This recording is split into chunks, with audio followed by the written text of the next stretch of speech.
Assalamualaikum warahmatullahi wabarakatuh. Halo teman-teman, jumpa lagi dengan saya Nuvalia Faradila.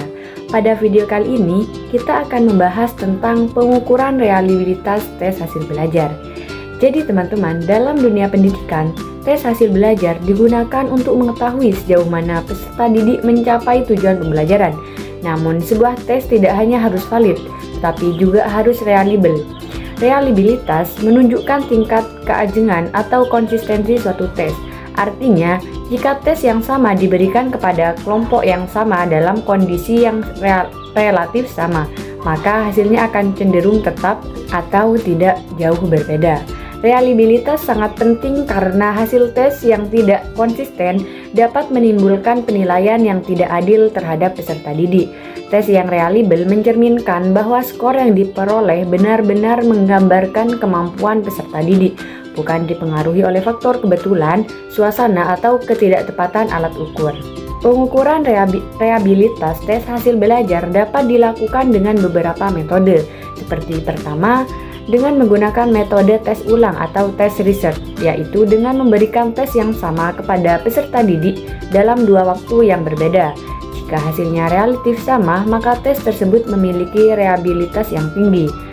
Metode ini cocok untuk mengukur kemampuan yang relatif stabil, namun memerlukan waktu dan kondisi yang terkendali. Metode kedua adalah bentuk paralel atau parallel from.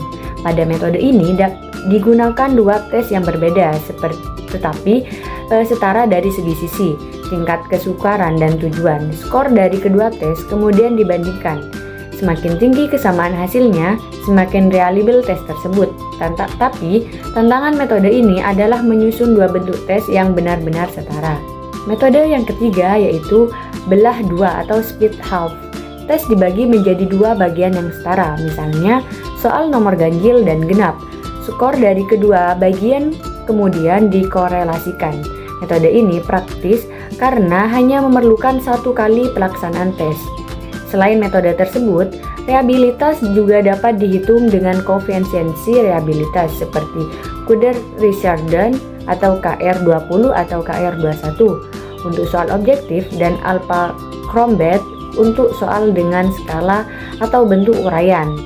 Nilai-nilai koefisiensi reliabilitas berkisar antara 0 sampai 1. Semakin mendekati angka 1, maka semakin tinggi tingkat reliabilitas tesnya. Jadi kesimpulannya, pengukuran reliabilitas tes hasil belajar sangat penting untuk menjamin keadilan dan ketepatan dalam penilaian. Tes yang reliable membantu guru dan pendidik memperoleh data yang akurat tentang kemampuan peserta didik, sehingga hasil evaluasi dapat digunakan sebagai dasar pengambilan keputusan pembelajaran yang tepat dan bertanggung jawab. Mungkin itu saja penjelasan dari saya. Terima kasih dan sampai jumpa di video selanjutnya. Wassalamualaikum warahmatullahi wabarakatuh.